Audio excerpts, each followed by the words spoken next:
اب ایک واقعہ حضور علیہ السلام کا خوش ہو کر دعا کا سنانا چاہتا ہوں، خوش ہو کر دعا کا ایک واقعہ بہت کم کتابوں میں آیا ہے، زیادہ نہیں آیا۔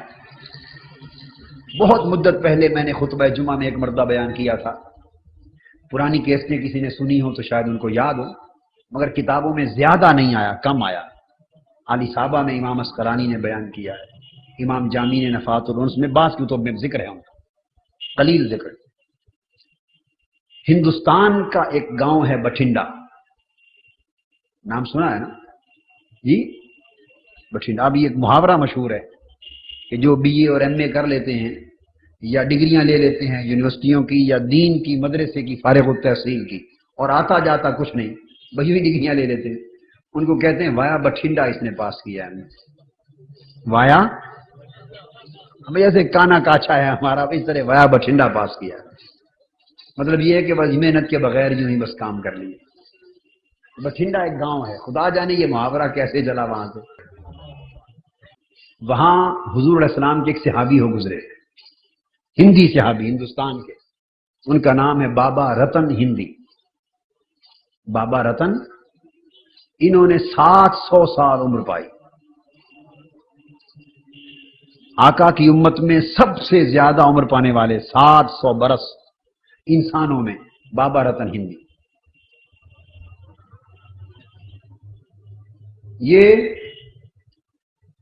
حضور علیہ السلام کا جب بچپن تھا اس وقت بابا رتن ہندی کی جوانی تھی۔ یہ انڈیا سے شام کے ملک میں تجارت کے لیے جاتے تھے۔ بابا رتن ہندی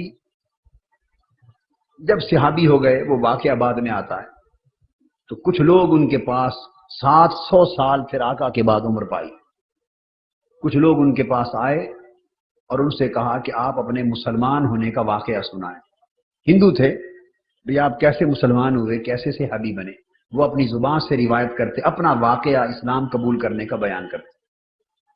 وہ فرماتے ہیں بابا رتن ہندی کہ میں جوان تھا، ملک شام کی طرف تجارت کے لیے جا رہا تھا اور مکہ سے گزر ہوتا تھا، ہمارا مکہ سے گزر ہوتا تھا، جوانی کا زمانہ تھا۔ کہتے مکہ کے قریب ایک وادی تھی، مکہ کے قریب ایک وادی، وہاں مکہ والے قریشی لوگ یا دیگر مکہ کے لوگ بکریاں چراتے تھے، تھوڑی سرسبز وادی تھی، وہاں سبزہ تھا، ہرا بھرا مقام تھا، بکریاں چراتے تھے۔ وہاں ایک نہر بھی گزرتی تھی، پہاڑی نالے جو ہوتے ہیں اس طرح پہاڑی نالے تھے۔ کہتے ہم اس جگہ سے گزرے، سخت بارش ہو رہی تھی، پہاڑی نالے بھر کے بہ رہے تھے۔ کہتے میں نے دیکھا ایک چھوٹی سی عمر کا بڑا معصوم، بڑا خوبصورت، 14ویں رات کے چاند سے بھی زیادہ حسین چھوٹا معصوم بچہ بکریاں چرا رہا ہے، بکریاں چرا رہا ہے۔ اور میں نے دیکھا کہ بکریاں کود کر چھلانگ لگا کر آگے گزر گئیں، اور وہ چونکہ بڑا نالا ہے، معصوم چھوٹا بچہ ہے، چھلانگ نہیں لگا سکتا، پانی بھر کے بہ رہا ہے، وہ اس کنارے پر کھڑا ہے، کسی کی انتظار میں جو کوئی آئے تو مجھے اٹھا کے اس نالے کے پار پہنچا۔ کہتے ہمارا نصیب کہ ہم وہاں جا پہنچے۔ میں سمجھ گیا، میں نے پوچھا اس خوبصورت حسین سے، میں نے پوچھا کہ آپ نے نالا پار کرنا ہے؟ اشارے سے، وہ عربی بولتے تھے، ہم ہندوستانی زبان تھی ہندی، وہ سمجھ گئے، اشارہ سر ہلایا جی۔ میں نے اپنے کندھوں پہ اٹھایا، پیار کیا اور نالا پار کروا دی، اور پار کروا کے اتارا۔ وہ کہتے ہیں کہ میں ان کی زبان تو نہ سمجھا، مگر اس حسین معصوم بچے نے اپنی زبان میں، عربی زبان میں مجھے دعا دی، اللہ تیری عمر دراز کرے۔ اور کہتے میں ان کے ساتھ ہو گیا، اور یہ جملہ انہوں نے 7 بار دہرایا، اللہ تیری عمر دراز کرے، اللہ تیری عمر دراز کرے، اللہ تیری عمر دراز کرے، 7 بار دعا دی۔ ہم چلے گئے اور سوچتے ہی رہ گئے، کیا حسین بچہ اور کیا خوبصورت عادات، نالا پار کروایا اور 7 بار درازی عمر کی دعا کر رہا ہے۔ بچوں میں اتنا شعور تو نہیں ہوتا، کوئی غیر معمولی معاملہ۔ چلے گئے، کہتے ہیں بس مدت گزر گئی، اس کے بعد اس واقعے کو سمجھیں 50 سال گزر گئے، اندازاً زمانہ بیت گیا۔ بابا رتن ہندی کہتے ہیں کہ جنگل میں ہم ایک روز اپنے گاؤں میں بٹھنڈا میں بیٹھے تھے، 14ویں رات کا چاند چمک رہا تھا، اچانک دیکھا کہ چاند 2 ٹکڑے ہو گئے، اور تھوڑی دیر کے بعد چاند کے دونوں ٹکڑے مل گئے۔ ایک عجیب تشویش ہوئی، ایک عجیب حیرت ہوئی کہ یہ کیا واقعہ ہوا۔ جس سے پوچھیں اتنا تو کوئی لوگ بتائیں کہ چاند ٹکڑے ہوا تھا، یہ سبب معلوم نہ ہو کہ کیا ہے۔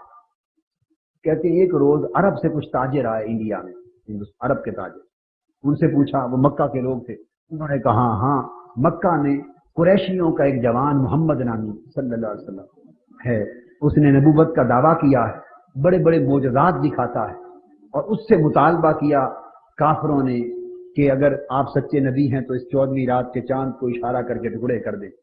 اس نے پہاڑ کی چوٹی پر بیٹھے تھے، انگلی کا اشارہ کیا، انشق القمر، چاند کے ٹکڑے ہو گئے۔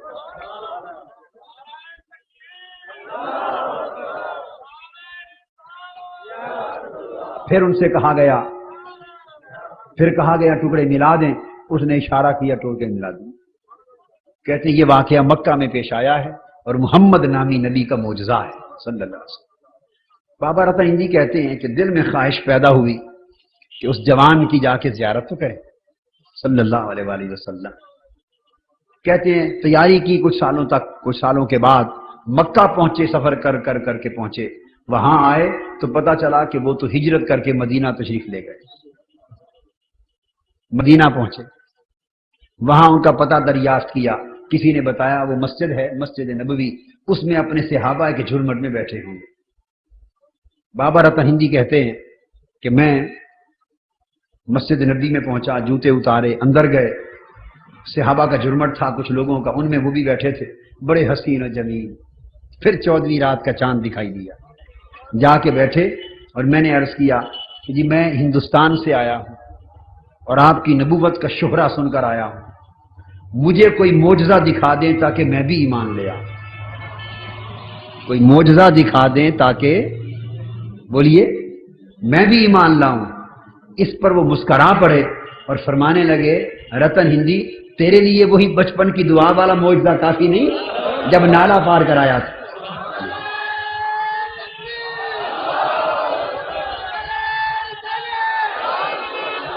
وہی معجزہ کافی نہیں ہے کہ تو نے نالا پار کرایا تھا اور میں نے دعا دی تھی، 7 بار دعا دی تھی تیری درازی عمر کی، وہ پوری ہوگی۔